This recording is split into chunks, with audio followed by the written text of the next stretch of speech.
Hey guys, my name is Shreyas and I'm going to share my interview experience at Great Lakes Institute of Management. I have applied for both the campuses, but in the shortlist mail they did not specify which program I was shortlisted for. So I guess they would allot it based on the overall score. So my personal interview was scheduled for March 16th.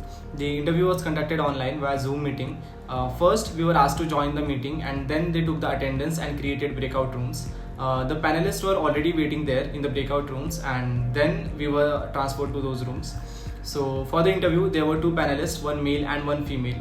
So initially the female panelist asked me about the city I was joining the interview from. So I said it's Pune, and surprisingly she skipped the questions related to the city and instead asked me to introduce myself. Following my introduction, she asked me about my family background, and after that she asked me to give a brief description of my job profile. Afterwards she moved on to my GMAT scorecard, where she noticed that my quant section score was particularly low. Although there was no section cutoff, she still asked about the reason behind my low quant score.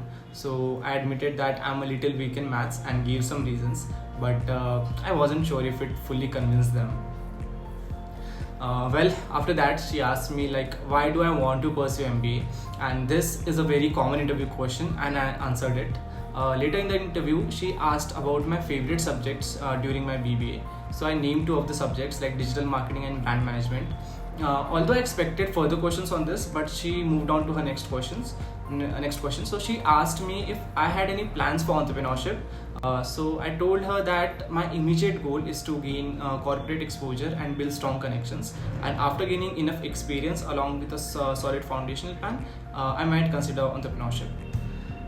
Later she asked me what other institutions I have applied for, and then she asked if I was open to both the campuses for GLIM, and I said yes. And later on the male panelist took over and he asked me what is happening in my state, that is Maharashtra. So I explained the political situation, but I did not dive deep into it. Then he asked me about CAA and I explained it, and then he asked me about the electoral bond story. So I told him the situation and I was being very careful not to express my intrusive opinions. And after that he asked me what kind of editorials do I write, as I have mentioned this in my intro. So I clarified that I write about marketing, brands and abstract topics, and till now the interview was going very smoothly. But then he asked me what were my marks in 10th in maths, and I told him that it was a little low and I had scored well in the other subjects. But then he started to grill me on this, but I maintained my calm and told him that I'm doing my best to improve it. And then he asked me about my strengths and weaknesses. And on this note, my interview was done. So that concludes my experience at Great Lakes. Stay tuned for the updates on the other B School interviews, and don't forget to like, share and subscribe for more content. Thank you.